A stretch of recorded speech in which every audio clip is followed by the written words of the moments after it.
मुझे लगता है कि उन्हें इस बात के लिए खेद होना चाहिए, उन्हें शर्म आनी चाहिए हो रहा कि ये एग्जाम्स होंगे कि नहीं होंगे, इसका रिजल्ट निकलेगा कि नहीं, हमें नौकरियां मिलेंगी कि नहीं मिलेंगी। जो सरकार में 4 पहिया है, उसका एक पहिया ब्यूरोक्रेसी का है।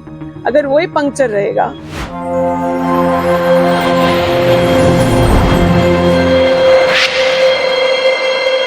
नमस्कार, जोहार। आदिवासी दुनिया में आपका स्वागत है। ये ना है समाचार, ये है जनता के विचार और मैं हूँ आपके साथ गायत्री शर्मा। राजभवन के समय के 140 दिनों से धरना दे रहे पंचायत सचिवालय स्वयं सेवक संघ आज 140वें दिन पूरा करने पर आज इस मौके पर महागमा की विधायक दीपिका पांडे यहाँ पे खुद उनसे धरना स्थल पर मिलने आई है। प्रसाद का वितरण करने के साथ साथ उनकी जो समस्या है 5 सूत्री मांगों को जाना, समझा और एक आश्वासन फिर से पंचायत सचिवालय को मिला है। हालांकि जैसा बता दें कि जिस तरह के 5 सूत्री मांगों को पंचायत सचिवालय लगातार 140 दिनों से हर नेता, हर विधायक और सरकार तक पहुंचाने के लिए प्रयासरत है, वह बात कहीं भी राजनीतिक पलड़े में तोली नहीं जा सकती है, क्योंकि ये पंचायत सचिवालय संघ वो व्यक्ति है या बोलिए ये वो पहिए है समाज के, जो किसी भी सरकार जो व्यवस्थित रहती है, जो वर्तमान सरकार होती है, उसकी परियोजनाओं को धरातल पर उतार करके जगह जगह दूर सुदूर इलाकों तक हर एक व्यक्ति तक उसका लाभ पहुंचाने के लिए यही पंचायत सचिवालय स्वयं सेवक संघ लोग ही रहते हैं।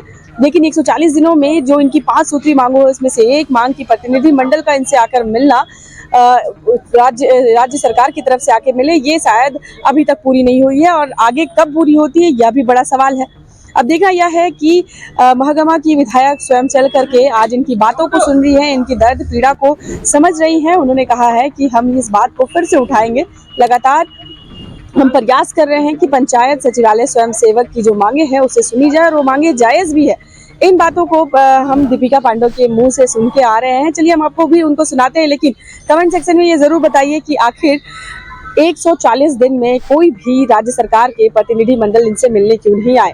नाम को परिवर्तित करने की भी एक इनकी दूसरी मांग है, उस पर भी किसी भी तरह का कोई सकारात्मक रवैया राज्य सरकार की तरफ से नहीं दिख रहा है। और दूसरी चीज ये है कि वेतनमान जो सबसे अहम मुद्दा है, यह लगातार ये उठा रहे हैं। तो चलिए हम डायरेक्ट आपको लिए चलते हैं कि क्या कुछ कहा महागमा के विधायक दीपिका पांडे ने। कि एग्जाम्स होंगे कि नहीं होंगे, इसका रिजल्ट निकलेगा कि नहीं, हमें नौकरियां मिलेंगी कि नहीं मिलेंगी, इन सारी चीजों को में जो विलंब हो रहा है उसको, अगर मान लीजिए सरकार में 4 पहिया है, उसका एक पहिया ब्यूरोक्रेसी का है, अगर वही पंक्चर रहेगा तो इस राज्य की गाड़ी को आगे हम लोग किस तरीके से बढ़ाएंगे। और अब ये बहुत गंभीर है मामला और हम लोगों के भी सहनशीलता की जो है पराकाष्ठा अब हो गई है। इन लोगों के विषय में गंभीरता से इसको लेकर के मैंने तो इस तरह के मुद्दों को लेकर के मुख्य सचिव से भी मिलने का काम किया और मैं बोल करके आई थी उनसे कि अगर आप लोग जल्दी इन सब चीज़ों को बढ़ाते नहीं और करते नहीं, निर्णय नहीं लेते। कृषक मित्र परेशान थे, पोषण सखियों को बहाल करके केंद्र सरकार ने हम लोगों के भरोसे छोड़ दिया। तो इन सब लोगों के विषय को लेकर के अगर ये पहल नहीं करेंगे तो मुझे लगता है कि जिस मकसद से हम लोग की सरकार बनी है या जो हमारे सरकार की मंशा है या हमारे सरकार की जो आइडियोलॉजी है, उसके विपरीत ब्यूरोक्रेसी काम कर रही है। ये बहुत गंभीर विषय है और हम लोग इस पर अब और बर्दाश्त करने वाली बात बिल्कुल नहीं है। और अगर इस तरह की बात होगी तो आगे इन लोगों के साथ भी आंदोलन में बैठने के लिए तैयार है। मुख्यमंत्री हैं, इस विभाग के मंत्री ने अन्य कामों में इतना इस राज्य का करीब अब लगता है मुझे हर ग्रामीण सड़क जो पिछले 10, 15, 20 साल से नहीं बना था वो सब बनने के कगार पर है। लेकिन जो हमारा सबसे स्ट्रॉन्गेस्ट रिसोर्स है, जो झारखंड का ह्यूमन रिसोर्स है, जो यहाँ के रहने वाले हैं, युवा हैं, महिलाएं हैं, बच्चे हैं, आदिवासी हैं, सभी समुदाय के जो लोग हैं, उन लोगों के प्रोग्रेस के लिए जो निर्णय लेने चाहिए, जो उनको मजबूत करने के लिए ज़रूरी है, जो असली विकास का पैमाना है जिससे बनता है, उन चीज़ों पर कहीं ना कहीं ये प्रशासनिक पदाधिकारी उदासीन रहे।